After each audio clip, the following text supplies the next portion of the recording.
Next, we have Jaelah Kuehmichel. She has a BFA in painting from Missouri State University with minors in art history and psychology.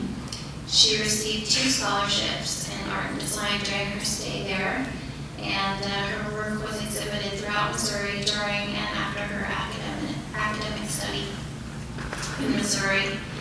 Jaelah then joined the Peace Corps, which landed her in West Africa until 2010, when she moved to Austin, Texas.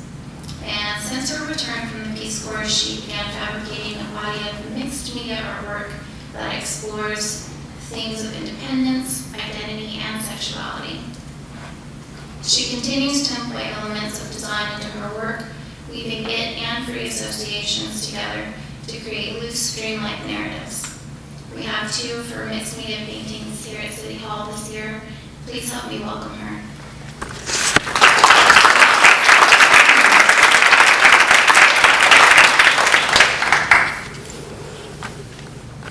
Don't worry, I've got my own timer, so I will not go over the 12-minute limit. First of all, let me express my gratitude. I'm very honored to be here tonight, so thank you for the invitation, and thank you everyone who came out on a Friday night to get your weekend started with some fine art and some eye candy. So when I was first invited to speak, I was obviously really excited, and I felt something like this. Yes, I get to talk about my passion. Yes, I get to talk about my artwork. And yes, I love colors, so perfect. Anyone who's spent any amount of time with me knows that I will ooh and ah and gush over different colors, whether it's like street light or someone's outfit. Sometimes I'll say like, ooh, it just makes me like salivate. Same with design. If I go to the W, I don't know the design in there is just to die for. And I always joke about how I leave like licking the wallpaper, like very different responses to color and design. But then when I thought about, okay, so what do I want to say about color? This is what I felt like. Because how do you speak about color? Color is part of a visual language. How do you translate that into words, into vocabulary? It's really quite difficult because your immediate reaction to color, before any thoughts consciously come into your mind, you have a visceral and emotional reaction to them. And I'm also a designer, so definitely in like web design and print design, if I'm doing a website for someone, the first thing I ask is, give me some adjectives you would like people to feel, or that you feel aligned with, that you want to represent you. Do you want your website to feel cool? Do you want it to feel refreshing? Do you want it to feel hard? Do you want it to feel exciting?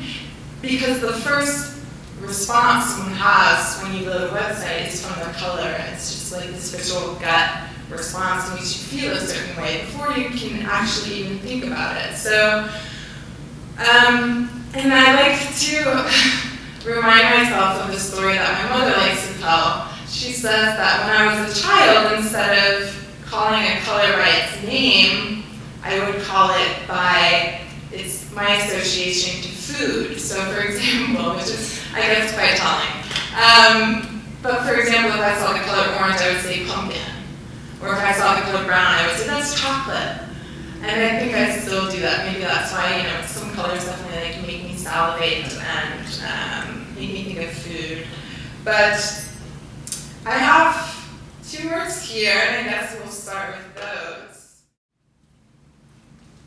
Hi. How important is humor to your work, to your process? Oh, that's great. I don't think about that. I think your personality comes out in your art. It's just, that's natural. So, I don't know, am I funny? I think I have fun with the titles sometimes.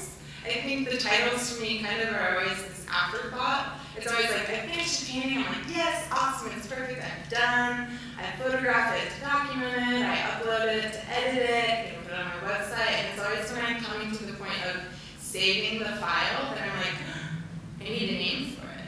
What's the title? So that's always fun afterthought, and they just come from weird places. Like this one, "Fine fruit fills the tongue." It's actually part of a text that a friend sent me. And I was like, ooh, I like that part. Sometimes we'll just be on a walk and it'll come to me. Generally the title's an afterthought, but I kind of enjoy them being a little tongue-in-cheek, especially when there's sex involved. But yeah, it's not something I really think consciously about. I like it to be fun. Play is definitely a big part of my process, and I think like letting yourself make mistakes and explore and just play and have fun is really important to me, because if I'm not having fun in the studio, why am I doing it? And so I hope that comes across in the work, that it's fun and playful and imaginative and kind of like pushes you to think, I don't know, just a little lighthearted.